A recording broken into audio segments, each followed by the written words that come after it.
भेल की तरफ से डिप्लोमा और बीटेक वालों के लिए सुपरवाइजर की बहुत ही बेहतरीन वैकेंसी निकलकर सामने आ गई है, जिसकी स्टार्टिंग सैलरी 33,500 रहने वाली है। मैं आपको इसका नोटिफिकेशन ओपन करके दिखा देता हूं। जैसा कि नोटिफिकेशन ओपन हो गया है, यहाँ पर कंपनी का नाम लिखा हुआ है भारत हैवी इलेक्ट्रिकल्स लिमिटेड। उसके बाद सुपरवाइजर ट्रेनिंग रिक्वायरमेंट के लिए वैकेंसी निकाली गई है। यहाँ पर पोजीशन की बात कर ले तो भेल पावर सेक्टर के लिए सिविल के लिए टोटल 30 पोस्ट है, उसी में मैकेनिकल के लिए 30 पोस्ट है, एचआर के लिए 5 पोस्ट है। कॉर्पोरेट ऑफिस में एचआर के लिए 5 पोस्ट है। एचईपी भोपाल एचआर के लिए 1 पोस्ट है। एचपीईपी हैदराबाद एचआर के लिए 1 पोस्ट है। एचपीबीपी टिकी एचआर के लिए 1 पोस्ट है। हिप हरिद्वार एचआर के लिए 1 पोस्ट है। टीपी झांसी एचआर के लिए 1 पोस्ट है। टोटल पोस्ट यहाँ पर 75 रहने वाला है। उसके बाद जॉब रिक्वायरमेंट की बात कर लेता हूँ। यहाँ पर सुपरवाइजर ट्रेनिंग मैकेनिकल के लिए एजुकेशन क्वालिफिकेशन क्या रहने वाली है, फुल टाइम रेगुलर डिप्लोमा इन मैकेनिकल इंजीनियर में होना चाहिए। उसके बाद मिनिमम 65% मार्क्स होना चाहिए और SC ST के लिए 60% मार्क्स होना चाहिए। उसी तरह सुपरवाइजर ट्रेनिंग सिविल के लिए full time regular diploma in civil में होना चाहिए 3 साल का। उसके बाद इसका मिनिमम 65% मार्क्स होना चाहिए और SC ST के लिए 60% मार्क्स होना चाहिए। उसी तरह सुपरवाइजर ट्रेनिंग HR के लिए full time regular bachelor degree होनी चाहिए in business administrative art, social work अथवा बिजनेस मैनेजमेंट अथवा BBS अथवा BMS for recognise Indian university. और उसके बाद इसका मिनिमम 65% मार्क्स होना चाहिए और SC ST के लिए 60% मार्क्स होना चाहिए। उसके बाद सिलेक्शन प्रोसेस की बात कर लेते हैं। यहाँ पर सिलेक्शन प्रोसेस 2 स्टेज में होने वाला है, जैसा कि फर्स्ट स्टेज में CBT मतलब कंप्यूटर बेस्ड एग्जामिनेशन होने वाला है। उसके बाद सेकंड स्टेज में क्या होना है, डॉक्यूमेंट वेरिफिकेशन होगा। इसके बाद स्टाइपेंड की बात कर लेता हूँ कि इसका सैलरी ट्रेनिंग पीरियड पे क्या रहने वाला है। तो यहाँ पर ट्रेनिंग एंड इल्यूमिनेशन लिखा हुआ है। यहाँ पर एक बेसिक पे ऑफ 33,500 रहने वाला है। उसके बाद एप्लीकेशन फीस की बात कर लेता हूँ। तो यहाँ पर नीचे लिखा हुआ है general EWS OBC application fees रहने वाला है 500 रुपये। प्रोसेसिंग फीस 250 प्लस GST अलग से लगने वाला है, तो टोटल 795 रुपये रहने वाला है। उसी तरह SC ST PWD ex serviceman के लिए एप्लीकेशन फीस नहीं लगने वाली है। प्रोसेसिंग फीस 250 रुपये प्लस GST मिला के 295 रुपये लगने वाला है। तो यहाँ पर डेट की बात कर लेता हूँ। तो यहाँ पर स्टार्टिंग डेट है 25 अक्टूबर 2023 है और लास्ट डेट 25 नवंबर 2023 रहने वाला है।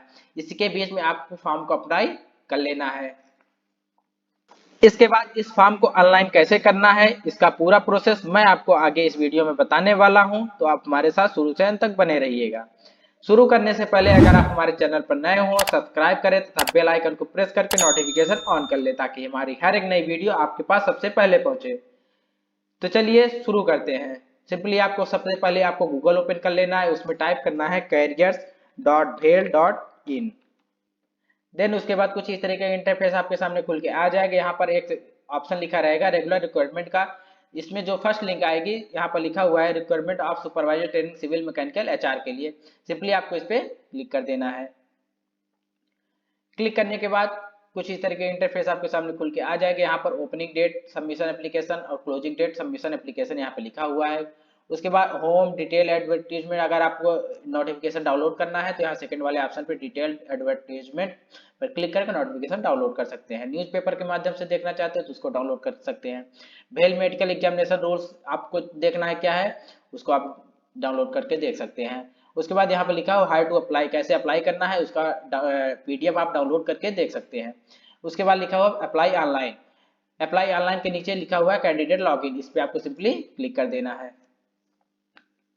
देन उसके बाद कुछ इस तरह का इंटरफेस आपके सामने खुल के आ जाएगा। यहाँ पर तीसरे नंबर पर लिखा हुआ ऑलरेडी रजिस्टर्ड टू लॉगिन, अगर आपने पहले से रजिस्टर किया है तो यहाँ से क्लिक हियर पर क्लिक करके लॉगिन कर सकते हैं। अगर आपने अभी तक लॉगिन इस पर रजिस्टर नहीं किया है तो यहाँ पर चौथे नंबर पर ऑप्शन दिख रहा है टू रजिस्टर, इसके सामने लिखा हुआ है क्लिक हियर, इस पर क्लिक करके आप अपना रजिस्टर कर सकते हैं। तो सिंपली आपको इस पर क्लिक कर देना है। देन उसके बाद कुछ इस तरह के इंटरफेस आपके सामने खुल के आ जाएगा। यहाँ पर थोड़ा सा स्क्रॉल करेंगे, यहाँ पर लिखा हुआ है पोस्ट नेम, जिस भी पोस्ट में आपको अप्लाई करना है उसको आपको सिलेक्ट कर लेना है। यहाँ पर आपको अपना नाम फिल कर देना है, उसके बाद मोबाइल नंबर फिल कर देना है, फिर से कंफर्म मोबाइल नंबर आपको यहाँ पर फिल कर देना है। उसके बाद आपको अपना ईमेल एड्रेस फिल कर देना है। उसके बाद पुनः आपको ईमेल एड्रेस फिल करके यहाँ पर एक ऑप्शन दिख रहा है जनरेट OTP का, इस पर आपको सिंपली क्लिक कर देना है। देन उसके बाद यहाँ पर जो कैप्चर दिख रहा है आपको, इसको आपको यहाँ पर सिंपली सेम उसी तरीके फिल कर देना है। उसके बाद सबमिट का ऑप्शन दिख रहा है, इस पर आपको सिंपली क्लिक कर देना है। देन उसके बाद आपके रजिस्टर्ड ईमेल एड्रेस पर एक ओटीपी जाएगा, उसको आपको यहाँ पर फिल करके वैलिडेट ओटीपी पर क्लिक कर देना है। उसके बाद OTP has been validated successfully हो गया है। उसके बाद स्क्रॉल करेंगे, यहाँ पर एक ऑप्शन दिख रहा है आई एग्री का, इस पर आपको क्लिक कर लेना है। उसके बाद यहाँ पर जो कैप्चर दिख रहा है इसको आपको फिल कर लेना है। देन उसके बाद रीवेरीफाई ऑप्शन पर क्लिक कर देना है। क्लिक करने के बाद यहाँ पर पोस्ट नेम आप ना चेक कर सकते हैं, सब कुछ सही है, यहाँ पर सब पे क्लिक कर देना है। क्लिक करने के बाद सबमिट का ऑप्शन दिख रहा है, इस पर आपको सिंपली क्लिक कर देना है। क्लिक करने के बाद कुछ इस तरह के इंटरफेस आपके सामने खुल के आ जाएगा। यहाँ पर एक ऑप्शन दिख रहा है आई एग्री का, इस पर आपको सिंपली क्लिक कर देना है। उसके बाद ओके कर देना है। उसके बाद कुछ इस तरह के इंटरफेस आपके सामने खुल के आ जाएगा। यहाँ पर एक ऑप्शन दिख रहा है साइड में ऊपर में कॉर्नर में गो टू एप्लीकेशन, इस पर आपको सिंपली क्लिक कर देना है। देन उसके बाद कुछ इस तरह के इंटरफेस आपके सामने खुल के आ जाएगा। यहाँ पर थोड़ा सा नीचे आ जाना है। यहाँ पर कुछ डिटेल्स आपके यहाँ पर ऑलरेडी फिल हुई मिलेंगी, जो नहीं फिल होगी उसको आपको यहाँ पर फिल कर देना है। यहाँ पर आपको जेंडर सिलेक्ट कर लेना है, उसके बाद डेट ऑफ बर्थ सिलेक्ट कर लेना है। यहाँ पर आपको क्लिक कर देना है। यहाँ पर यस और नो का ऑप्शन दिख रहा है, तो यहाँ पर आपको नो कर देना है। उसके बाद कैटेगरी में आपको जो भी कैटेगरी होगी SC ST OBC जनरल जो भी कैटेगरी होगी उसको आपको यहाँ पर फिल कर देना है। उसके बाद यहाँ पर अपने पिता का नाम लिख देना है। उसके बाद मदर का नाम लिख देना है। मैरिटल स्टेटस आपको सिलेक्ट कर लेना है, जो अगर मैरिड है तो मैरिड, अनमैरिड है तो अनमैरिड। उसके बाद आपको अपना एग्जाम सेंटर, यहाँ पर 3 एग्जाम सेंटर आपको चूज करने होंगे, तो यहाँ पर आप अपने हिसाब से चूज कर लेना है। उसके बाद यहाँ पर अगर PWD डिटेल से हैं तो यहाँ पर यस कर देना है, नहीं तो नो कर देना है। उसके बाद अगर आपने कहीं से पहले से सर्विस कर रहे हैं, एक्स सर्विसमैन है, तो यहाँ पर यस कर देना है, अगर नहीं है तो नो कर देना है। उसके बाद यहाँ पर डिपार्टमेंट डिसीज एम्प्लॉय डिटेल्स आपको यहाँ पर फिल कर देना है, तो यहाँ पर दोनों में नो कर देना है। उसके बाद डिप्लॉयमेंट एम्प्लॉय डिटेल्स में यहाँ पर नो कर देना है। देन उसके बाद यहाँ पर सेव एंड नेक्स्ट का ऑप्शन दिख रहा है, इस पर आपको सिंपली क्लिक कर देना है। देन उसके बाद ओके पर क्लिक कर देना है।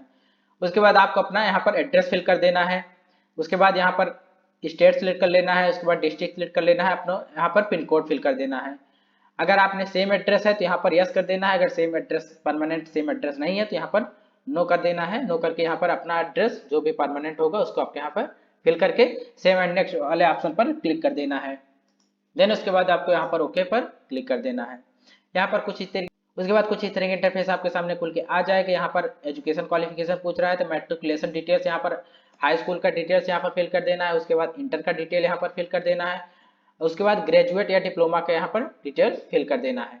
जैसा कि मैट्रिकुलेशन डिटेल्स में क्या देना है, नेम ऑफ बोर्ड, आप बोर्ड नेम आपको यहाँ पर लिख देना है, कौन से ईयर में पास किए हैं उसको आपको यहाँ पर फिल कर देना है। उसके बाद आपने स्कूल का नाम फिल कर देना जिस स्कूल से आपने पास आउट किया हुआ है। उसके बाद सब्जेक्ट कंपनी से आपको सब्जेक्ट का यहाँ पर फिल कर देना है। उसके बाद यहाँ पर परसेंटेज में अगर आपने मार्क्स लिया है CGPA में लिया है, जिस माध्यम से आपको मार्कशीट जारी हुआ है उसको आपके यहाँ पर फिल कर देना है।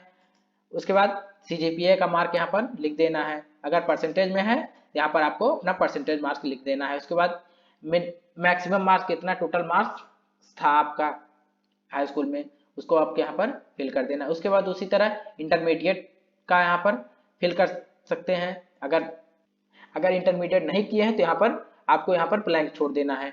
उसके बाद यहाँ पर ग्रेजुएट डिग्री या डिप्लोमा यहाँ पर फिल कर देना है। लिखा हुआ have you complete your degree या डिप्लोमा सक्सेसफुली, अगर आपने डिग्री या डिप्लोमा कंप्लीट हो गया है तो यहाँ पर यस कर देना है, नहीं तो नो कर देना है। अपेयरिंग में भी आपको इसको फिल कर सकते हैं। उसके बाद डिग्री नेम यहाँ पर आपको फिल कर देना है, जो भी आपके किया हो, फुल टाइम है, रेगुलर है, क्या है उसको आप यहाँ पर फिल कर देना है। उसके बाद आपको सब्जेक्ट यहाँ पर फिल कर देना है। उसके बाद आपको अपने कॉलेज का नाम यहाँ फिल कर देना है, कौन से ईयर में आपने पास किया है इसको आपको यहाँ पर फिल कर देना है। उसके बाद यहाँ पर परसेंटेज में है तो परसेंटेज सेलेक्ट कर लेना है, CGPA में है तो CGPA में सेलेक्ट कर लेना है। अगर परसेंटेज में है तो आपको यहाँ पर परसेंटेज सेलेक्ट करके यहाँ पर कितना मार्क आपने पाया हुआ है उसको आपको यहाँ पर फिल कर देना है। उसके बाद कितना मार्क्स, फुल मार्क्स था मैक्सिमम, उसको आपको यहाँ पर फिल कर देना है। फिल करने के बाद सेव एंड नेक्स्ट वाले ऑप्शन पर क्लिक कर देना है। देन उसके बाद कुछ इस तरह का इंटरफेस आपके सामने खुल के आ जाएगा। यहाँ पर फर्स्ट नंबर पे upload the scan copy of recent passport size photo, यहाँ पर आपको अपना पासपोर्ट साइज फोटो यहाँ पर अपलोड कर देना है। उसके बाद सेकंड नंबर पे आपको अपना सिग्नेचर अपलोड कर देना है और थर्ड नंबर पे आपको अपना हाई स्कूल का मार्कशीट यहाँ पर अपलोड कर देना है और फोर्थ नंबर पे आपको अपना मार्कशीट डिप्लोमा या ग्रेजुएशन का यहाँ पर अपलोड कर देना है। देन उसके बाद आपको अपना ग्रेजुएशन डिप्लोमा का सर्टिफिकेट आपको अपने कॉलेज से मिला होगा, उसको आपको यहाँ पर अपलोड कर देना है। और याद रहे आपकी जो भी पीडीएफ या पासपोर्ट साइज फोटो या सिग्नेचर भी अपलोड कर देना है, यहाँ पर एक साइज दी रहेगी, उसी के अंदर में आपको यहाँ पर अपलोड कर देना है। अगर आपको साइज अपलोड कम करना नहीं आता है तो इसका वीडियो मैं आपको ऑलरेडी बना दिया हूँ, इसका लिंक मैं आपको डिस्क्रिप्शन बॉक्स में दे दूंगा, तो वहां से आप अपना वीडियो देख करके इमेज की साइज को कम कर सकते हैं। उसके बाद यहाँ पर कास्ट सर्टिफिकेट आपको मतलब जाति प्रमाण पत्र यहाँ पर अपलोड कर देना है। अपलोड करने के बाद यहाँ पर आपको अपना पेमेंट किस माध्यम से करना चाहते हैं, ऑनलाइन करना चाहते हैं, यहाँ पर आपको अपना सिलेक्ट कर लेना है। उसके बाद यहाँ पर बॉक्स बने होंगे, इसको आपको यहाँ पर फिल कर देना है। उसके बाद यहाँ पर कैप्चर फिल करके सबमिट वाले ऑप्शन पर क्लिक कर देना है।